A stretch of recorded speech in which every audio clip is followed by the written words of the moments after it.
Good morning friends. ఈరోజు మనం short వీడియోలో రేషన్ కార్డులో వచ్చినటువంటి ఏజ్, జెండర్, రిలేషన్షిప్ మార్చుకోవడం ఎలా అనేది మనం తెలుసుకుందాము. మరియు మెంబర్ని డిలీట్ చేయడం కూడా ఒక అప్డేట్ వచ్చింది, అది కూడా తెలుసుకుందాము. Okay friends, first point, change of details in rice కార్డులో చిరునామా మార్పుతో పాటుగా పుట్టిన తేదీలు తప్పుగా ఉన్న ఎడల మరియు లింగము మార్చుకునేందుకు, బంధుత్వం మార్చుకునేందుకు వీలు ఉంటుంది ఫ్రెండ్స్ ఈ యొక్క ఆప్షన్లో. అంటే అర్థమైంది కదా ఫ్రెండ్స్, ఏమైనా అడ్రస్ మార్పు చేసుకోవడానికి ఈ యొక్క సర్వీస్ ఉపయోగపడుతుంది. తర్వాత పుట్టిన తేదీలు అంటే ఏజ్ కరెక్షన్ అనమాట. 35 ఏళ్ళు ఉన్న వాళ్ళకి 13 ఏళ్ళు, అలా కొంతమందికి ఏజ్ కరెక్షన్ ఉంది. అటువంటి వారు కూడా ఈ సర్వీస్ ద్వారా మార్చుకోవచ్చు ఫ్రెండ్స్. తర్వాత బంధుత్వం అంటే డాటర్ ఇన్లా దగ్గర డాటర్ పడడం, డాటర్ దగ్గర డాటర్ ఇన్లా పడడం, ఈ విధంగా ఉన్న వాటిని కూడా మనము మార్చుకోవచ్చు ఫ్రెండ్స్ ఈ సర్వీస్ ద్వారా. సెకండ్ పాయింట్, ఎక్కడైతే రైస్ కార్డు ఉంటుందో ఆ సచివాలయం మాత్రమే వెళ్ళాలి.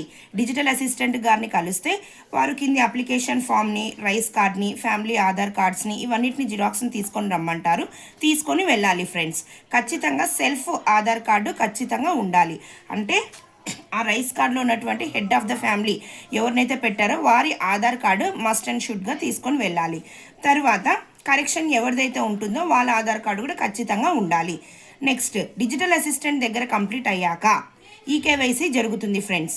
అది ఓటీపీ ద్వారా అయినా జరుగుతుంది, బయోమెట్రిక్ ద్వారా అయినా జరుగుతుంది, గుర్తుపెట్టుకోండి. తర్వాత నెక్స్ట్ విఆర్ఓ గారి లాగిన్కి వెళ్తుంది. నెక్స్ట్ ఎంఆర్ఓ గారి దగ్గర ఫైనల్ అవుతుంది ఫ్రెండ్స్.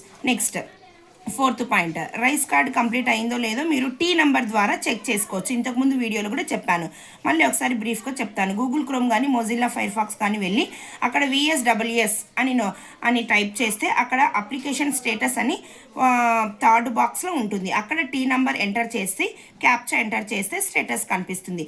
అన్ని గ్రీన్ కలర్లో ఉంటే కంప్లీట్ అయినట్ల ఫ్రెండ్స్. ఓకే, తర్వాత డిలీషన్ అంటే గతంలో మనకు డెత్ అయిన వారిని మాత్రమే డిలీట్ చేసేందుకు అవకాశం ఉండేది. ప్రస్తుతం ఇప్పుడు వివాహం వలన, ఉద్యోగం వలన, చదువు వలన వేరే రాష్ట్రానికి వెళ్ళిన వారిని కూడా డిలీట్ చేసే ఆప్షన్ వచ్చింది. Thank you friends. ఈ వీడియో మీకు ఉపయోగకరమైతే షేర్ చేయండి, లైక్ చేయండి, సబ్స్క్రైబ్ చేసుకోండి.